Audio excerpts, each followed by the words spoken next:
All right, let's go. Are you a better team now than at the end of the season, and why?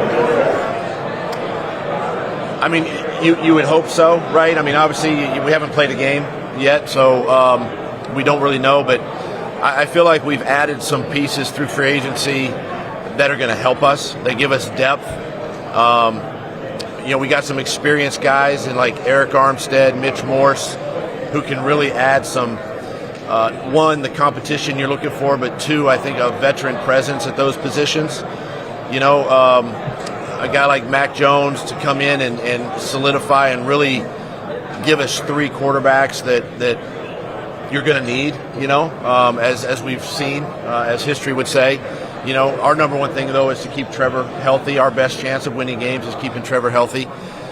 So I feel like and then re-signing guys, like the DTs, right?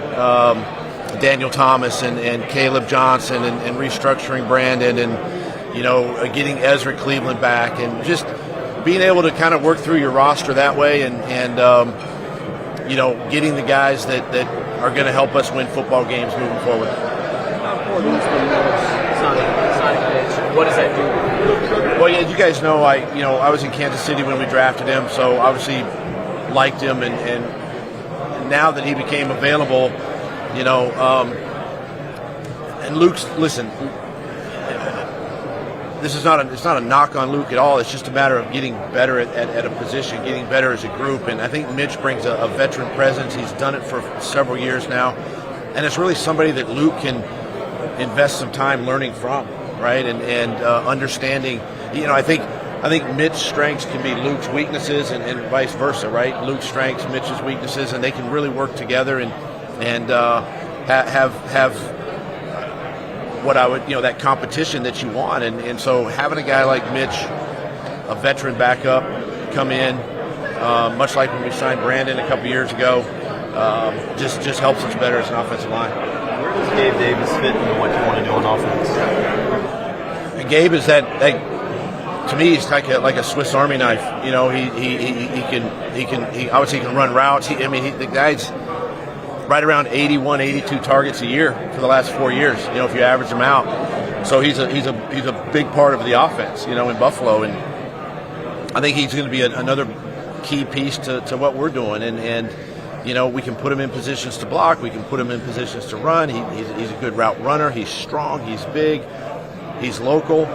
All things are positive with Gabe, and really looking forward to getting him in there and seeing how he does fit with Christian and Zay and even Devin Duvernay now, getting him in that mix, and obviously Parker Washington, Elijah Cook, some of the young guys we have.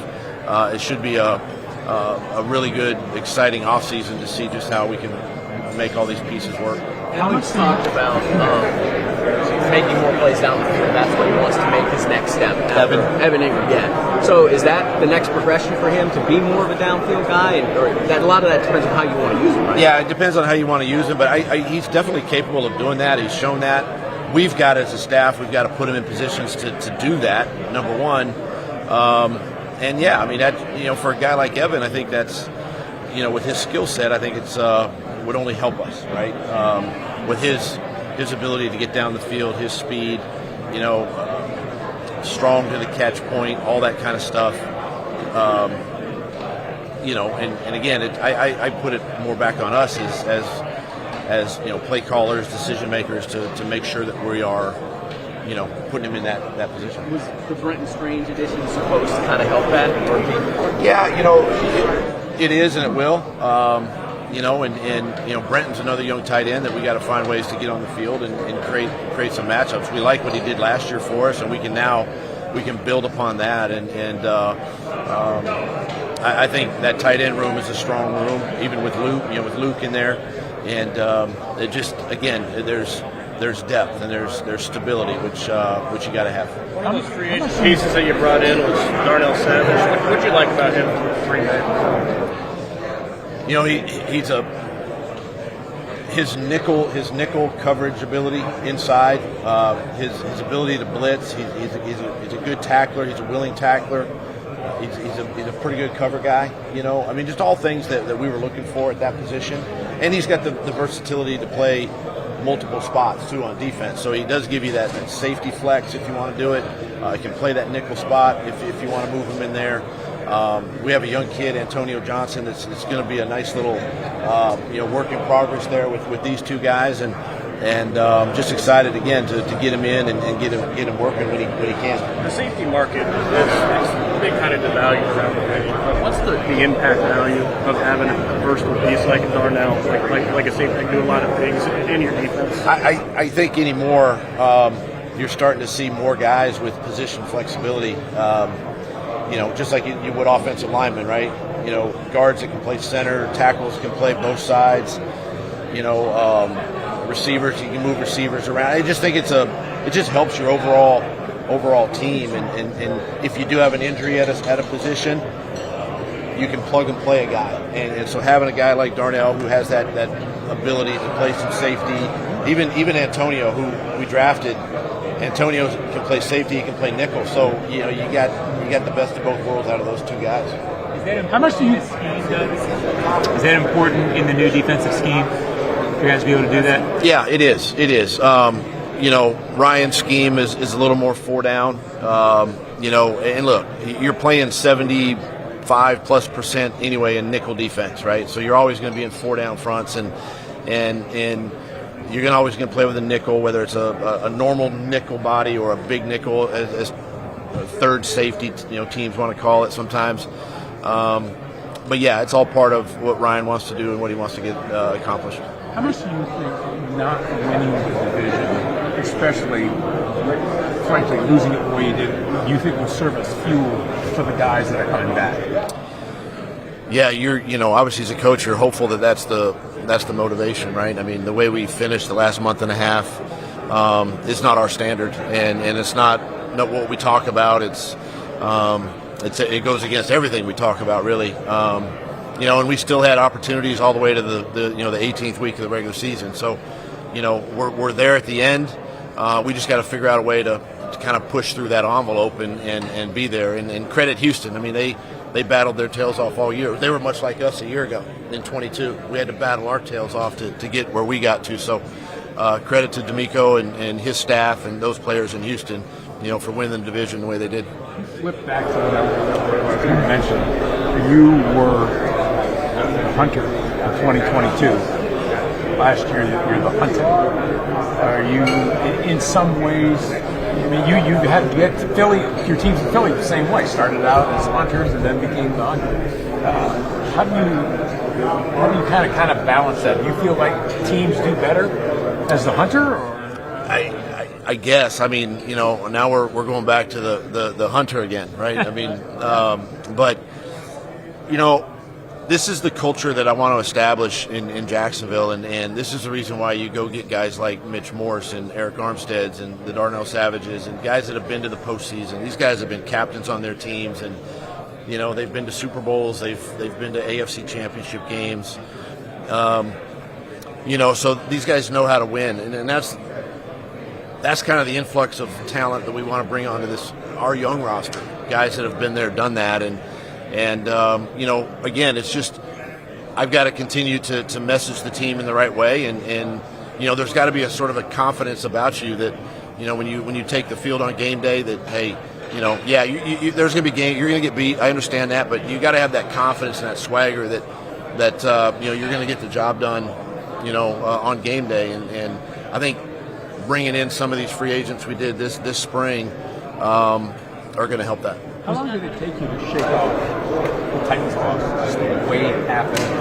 Well, for me, it's not so much that loss as much as it is the last 6 games. When we were sitting there at 8-3 and we had everything going for us and right in front of us. I don't know if I'll ever get over it. I think for me, it's going to be my motivation, my fuel, moving forward. And I'm not going to let it cloud the vision, but at the same time, it's going to be close in my mind as I move forward with the team this spring. What intrigued you most about Eric Armstead in that trade? Yeah, this guy. First of all, he's played a ton of football. Trent has familiarity with him, drafted him in San Francisco. He's been an outstanding player for them, obviously, and somebody a player that we got Josh Allen, who's a fifth-year guy. Trayvon's a young second-year guy, or going into his third. This is somebody that can come in and I think can really, number one, help Trayvon, continue to grow, but at the same time give us what we need with the scheme that Ryan Nielsen wants to employ. By having the pieces there, he can play defensive end. He can move inside on third down. He can, same with Trayvon. He can play end. He can move inside. There's a lot of different things, and then you add Roy Robertson, you add Devon, Josh in there. I mean, there's the making of a potentially good defensive line by adding a guy like Eric and his credibility, his work ethic. And just the amount of football and where he's played. Just the leadership skills, the Walter Payton Man of the Year. How much does that play into why a guy like that? It's huge. Those, and again, that's the reason why you go get guys like that have kind of been there and done it. They're the pinnacle of our sport, and I need guys on our team that have had accolades and awards like that our guys can see exactly what that looks like, right? And that's kind of the next step or the next phase for us as a team moving forward. Do you think you guys got comfortable at 8-3, or maybe even going into the season? I believe so. I believe you can definitely get comfortable. You can kind of believe and read into the hype that's surrounding your football team, and that's the one thing that you can't happen, right? You got to guard against that, obviously, and that's something that I think our team is going to realize, moving forward. How do you personally handle that? You're good with messaging. Yeah, I mean, it's just a matter of staying positive. I think it's just staying forward focused, forward thinking, and you hate to live in the past, but I think you can remember the past, and I think it's fuel moving forward. It's kind of our motivation as we go. How do you feel about your cornerback room right now as a whole? Corner? Yeah. I feel good. I do feel good. Ronald Darby, who we had in Philly, and added that piece, obviously, and with Tyson back there, and now with Darnell adding that mix. We got, as we mentioned, Antonio, and we got some young players that have played, and Monteric and stuff like that. I mean, it's obviously a position that we're always gonna, it's a passing league, right? So you got to have defenders, and you got to have guys that can cover the pass. But you also have guys too. I mean, in our division, you're gonna, there's no shortage of running backs, so they're gonna have to be physical and tackle as well. And so, but I feel like we've improved. And we still have the draft ahead of us and all of that, so we'll see where this thing shakes out. Doug, do you think it's a little bit of an arms race right now at the wide receiver position in the league, and especially in the AFC and maybe even in the AFC South? Looks like Houston was even trying to load up on Keenan Allen. Can you just not have enough of them? No, well, I mean, you can never have enough of any position. You got to have bodies. You got to have and you got to have the right guys. I think the right guys that come in and add to your culture. But when you think about some of the young quarterbacks, and teams are playing in more 11 personnel, nowadays, and having three guys, and it's important that you have those guys. And our division, the AFC South, got better in a hurry just at the quarterback position, and you're looking at some of the teams that we have to face, in Tennessee and Indy, and they all have a pretty good receiver rooms, so can never have enough. How is this class, the draft class, as it looks? It's good. I mean, you look at the top of the draft, obviously it's really good. And there's always some guys you can find, in the middle part of the draft too, that can come in and help you and probably aid more on special teams a little bit. Of course, we'll see how the new hybrid kickoff rule goes, later today. But it's a good receiver class this year. Was there a window that you thought you were going to get Ridley back and Gabe Davis? There was. That was never out of the question. to do that. So you always have, you think of every possibility in every scenario and try to be the best team that you can. Moving on from Darius, Rayshawn, and Foley, what sort of went on with that decision, and were they just not fits on the defense, or why aren't they back? It's part of free agency sometimes. It's part of your roster construction. There's tough decisions that have to be made, and all three of those guys are very valuable to us. They helped us win a championship in 22 and with the AFC South and get to the postseason and all that, and they've battled through some injuries themselves. You think about Foley and what he's battled through, and Rayshawn was a staple back there in the secondary and all of that. So it's tough decisions, but it's part of our business, part of our league, and you have to move on and try to replace them if you can. This generation of tight ends around the league, why have they been so productive, and why are they so good in offenses now? Well, I think of course you're not seeing the big tight end anymore, right? You're not seeing that inline guy, and if he is, he's 250 pounds. He's not 290 pounds like back in the day, and so they're athletic guys. They're they're probably multiple sport athletes growing up. It's just they're bigger receivers, quite honestly, and that's what you're seeing coming out of college with some of these guys, and now getting to our level, you're going to ask them to block, you're going to ask them to do more things, and they can do it, but I just think that they're how they've been brought up, the college program that they came from a little bit. But again, I just think they're the bigger receiver type guys that are going to play in tight end. Easier to find those guys than the big tight ends. I think it depends on what you're looking for and the type of tight end you want. We got tight end Ys, you got tight end Fs, right, in our system. So the tight end Y is more of your primary inline blocker. Tight end F is more of your Evan, right? He's a guy you can put in space. He can run routes. He can catch, and he can also block. So it just depends on what you're looking for. I think a year ago it was a pretty good tight end class. It's something that we're diving into this year. Looking there. We're thankful that we got three guys. That we were able to get Brenton last year to add to that room. What's the psychology for Mac coming in here? How challenging is that? First round pick, starting quarterback, take a back seat, push Trevor. Like what's the dynamic? Those are conversations we'll have, and I want to have with him just coming in. I don't want him to feel like there's any pressure on him to perform. He knows the expectation coming in and what we're as a staff what we're looking for. But you're right.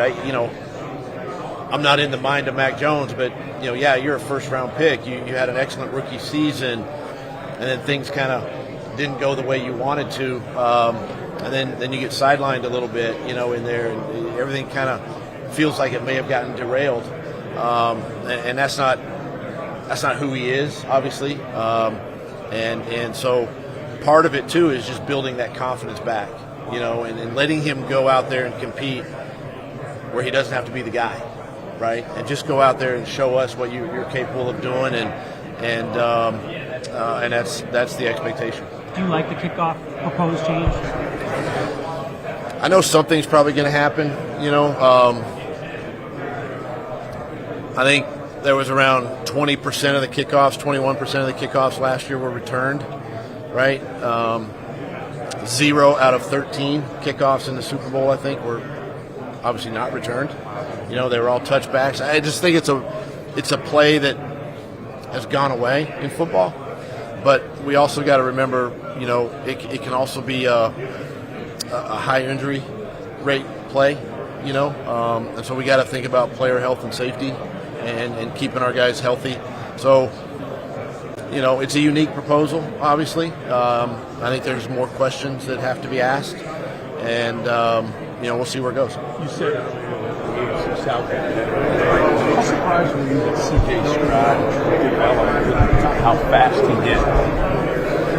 Not surprised at all. I mean, the guy was talented coming out of Ohio State. I think everybody saw that. You know, obviously well coached. You know, that's part of it. The scheme, very user friendly for him. You know, put him in positions. Their run game was successful. Then the play action pass, athletic enough to move. You know, so all those pieces kind of fell into place for him, but it wasn't a surprise. You know, this guy, just knowing who he is and his makeup, the way he works, not a surprise. Where's Trevor after the way last year ended, the injuries and disappointment? He's disappointed. He's frustrated. You know, like we are. He knows that, you know, he has to play better. He knows that. We help him as a staff. We help him play better. You know, and then, but his availability, right? His health to the team. You know, that's the most important thing. And it just, at the quarterback position, when you miss a Wednesday practice, a Thursday practice, and maybe kind of go through some individual work early, and then you don't take many team reps, that's going to affect you on game day. It does. You know, and so we got to make sure that you know, he's taking every snap every day, you know, out there at practice, and if he does that, then more good things are going to happen. Is he kind of where he was mentally when you first got him after 2021? You know what I mean? Or is it... No. He's light years past there. Yeah, light years past there. So made Gabe Davis a good fit for you guys in free agency? You know, just his style of play. This is a guy that he's big. He runs extremely well. He's physical as far as, you know, blocking. You know, it's I mean, the guy, there's a reason why he had averaged about 80 plus targets a year, you know, and he's a down the field guy. So, you know, much like Marvin Jones our first year, much like, you know, Calvin, not the same speed guy as Calvin, but can affect the defense down the field, is something that we look for, you know, opposite of Zay Jones, right? And really mixing in with Christian. And just excited to have him and getting to work with him. Doug, you said Trevor's light years ahead. How? Just where he is mentally, you know, just the mental part. I mean, we got to get better as a football player, but mentally, you know, he's in a good place. And again, I wasn't here in 21, so I don't know, but I can only speculate and say that he couldn't have been in a very good mental headspace coming out of that year. None of us were there. But now he's playing meaningful games. He's playing. He's taken the last 2 years our team to the right there, and now we got to push through that. And so now it bothers him. That part bothers him, right? Football bothers him, and that's a good thing. And so that's where we got to get him, you know, pushing us through that envelope, that wall, and you know, that's, I think, the way, you know, going back to your point, I mean, the way we ended our season, I think that's his motivation too, you know. Are you guys? You mentioned Mitch, but overall offensive line, how do you feel? I feel good. I do feel good. The biggest thing for us is, you know, we do have to get better in the run game. That's a given. We weren't even as well as TJ, you know, he was a 1,000-yard rusher last year. We still have to get better. There's still more on the table. That helps your quarterback. And, you know, you got to be able to run the ball in this league as well. It sets up a lot of different things for you. So that's something we as a staff have been focused on this offseason. You know, we feel like we're a pretty good passing team, you know, overall. I think we're right around a top 10, you know, passing offense, and we can improve there. The injuries affected us late in the season. Christian misses 5 games. Zayden wasn't healthy every week. You know, you had Calvin and Evan really, you know, out there playing. So we can definitely take better strides there. But the offensive line, you know, Cam missed 8 games, right? You know, our left guard was a revolving door, you know, early in the season. And if you look at it, week 18, was kind of the snapshot of the offensive line, what it was supposed to look like with Cam, Ezra, Luke, Brandon, and Anton. That was supposed to be the original, not the original 5 to start the season, but when we got Ezra, that was supposed to be what it looked like. So they only played one game together. So we're excited for this upcoming offseason to get those guys working together. How much responsibility? Oh, go ahead. I asked you at the combine about play calling a few weeks only, I know, but have you given that more thought? A little bit. And any resolution? It's been 2 weeks. So I've thought about it a little bit more. Easy, Brett. No answer. Not yet. How much responsibility does Trevor need to take for the injuries? Like, I know there's a lot that go into those, but like you could probably make the case that 3 of them he could have avoided. Yeah, and I mean, obviously, nobody wants to get hurt, and everybody's trying to make plays on the field. We just have to make sure that he's either throwing the ball away or protecting himself, whatever he can do. Some of it, if the Indy one, he was rolling out on a play that he got tackled from behind and hurt himself there. But the head stuff. I mean, we can help him with that, and just throwing the ball away and different things. So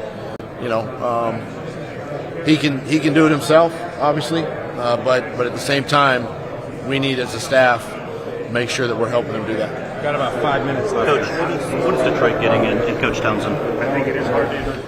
You know what? They're going to get somebody that's got a high passion for the game. He played the position, obviously, so he's got experience there.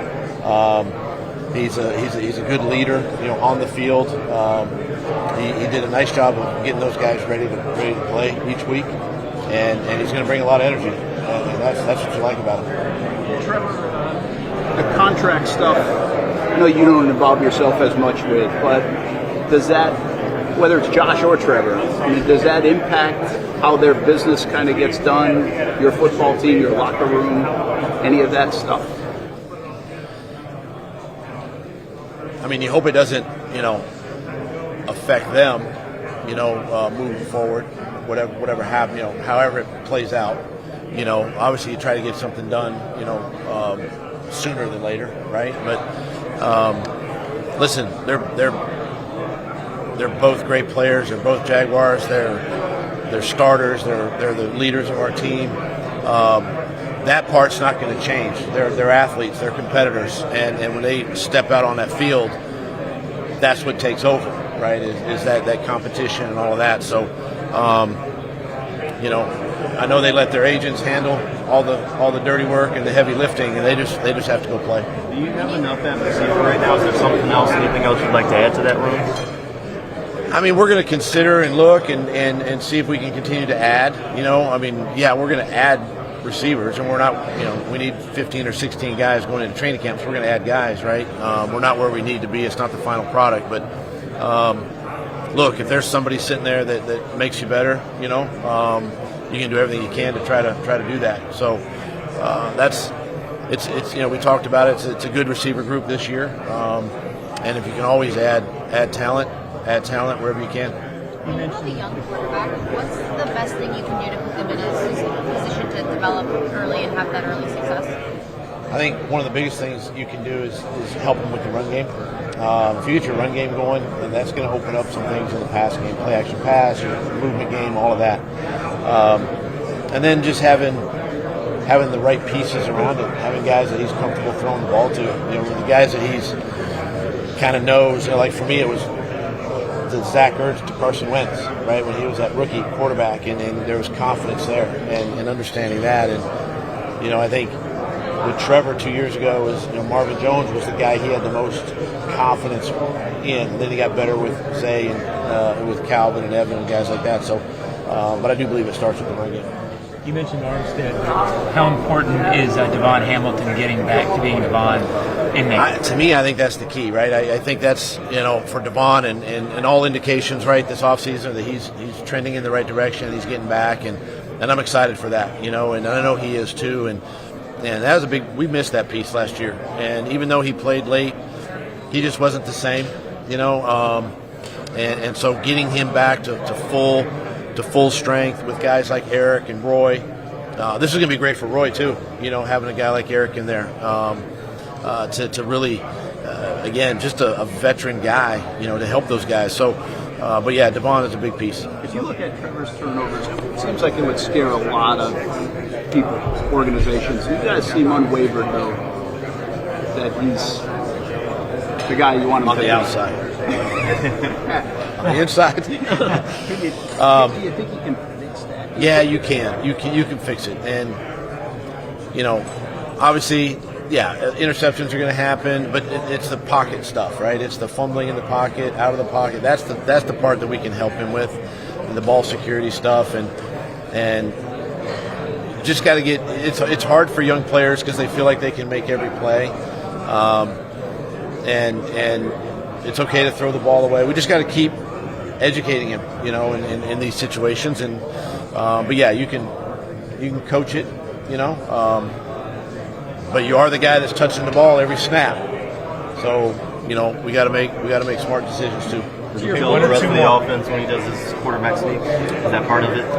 Tell everybody else that he's going to do the quarterback sneak? That would be part of it. You mentioned the run game with Travis, but how important is it to get Tank going this year? It seemed like last year he was kind of on and off. Yeah, we got to get Tank going. I mean, bottom line, he's too good. That's why we drafted him. I think early he had some bad. He was just those like, whoa, what is that type play? And for whatever reason, right or wrong, then again, it was just in and out of the lineup. But he is a young player that we're excited about.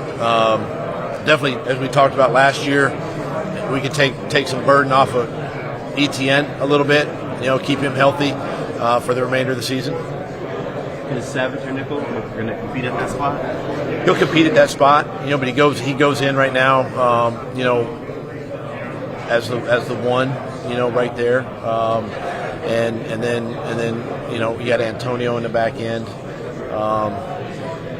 with Cisco back there. So it's a good little mix of guys. So you see Antonio as the replacement for Rayshawn, though? I think so. Moving forward, I think that's the thing. But he can also compete, at nickel as well. It gives you flexibility. It gives you flex. Exactly. With Devin Duvernay, Last one. This is it. He's a return specialist. Obviously, we know what he can do there. But how do you guys view him as a receiver? Good. Much like Jamal, in that regard, Baltimore used him that way a little bit, as a receiver, and again, excited to get him into our system and see what he can do there, and go from there. Thanks.